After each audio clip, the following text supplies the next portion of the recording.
ಬಿಟ್ರೆ ನೇರು ಮಾಡಕ್ಕಾಗಲ್ಲ ಇವ್ರ ಕೈಲಿ. ಇವನು ರೌಡಿಜಮ್ ಮಾಡ್ತಾನಂತೆ. ರೌಡಿಜಮ್ ಬೇರೆ 70 ವರ್ಷ ನಾವು ಹೇಳ್ತಾನೆ ಹಾಕ್ತೀವಿ. ಇಲ್ಲಿ ಒಂದು ಆಣೆ ಇದೆ, ಅದನ್ನ ಯಾವ ತರ ಕೇಳ್ಕೊಂಡು ನಾನು ಮಾತಾಡಲ್ಲ. ಇಲ್ಲಿ ಆಣೆ ಇದೆ, ಆಣೆ ಹಾಕಿ ಅವ್ರು ಟೋಲು ಅವ್ರ ಹತ್ರ ಮಾತಾಡಿದ್ರೆ, ತಹಸೀಲ್ದಾರ್ ಹತ್ರ ಮಾತಾಡಿದ್ರೆ ಆ ಟೋಲು ನಿಮ್ಗೆ ಬರುವಾಗುತ್ತೆ.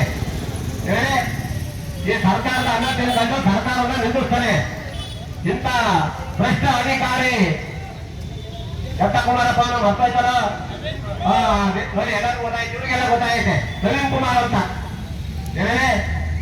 ನವೀನ್ ಕುಮಾರ್ ಎಂತ ಹೆಸರೇ. ಅಯ್ಯೋ ಅಯ್ಯೋ ಅಯ್ಯೋ ಯಪ್ಪ, ಅವತ್ತ ನಿಮ್ ಹೆಸರು ಕಟ್ಟಿದ್ದು ಹೇಳಿರುವಲ್ಲ ಜನ, ಈ ತಾಲೂಕ್ ಜನಕ್ಕೆಲ್ಲ ಅರ್ಥ ಆಗೋಯ್ತಲ್ಲ. ನವೀನ್ ಕುಮಾರ ನಾಲ್ಕಿರೋ ನವೀನ್ ಕುಮಾರ ಈಗ ಮುಂದೆ ನಮ್ಮ ಅಹಿಂದ ಚಂದ್ರಣ್ಣನವರು ಈ ಸಭೆಯನ್ನು ಉದ್ದೇಶಿಸಿ ಅವರು ಮಾತಾಡ್ತಾರೆ.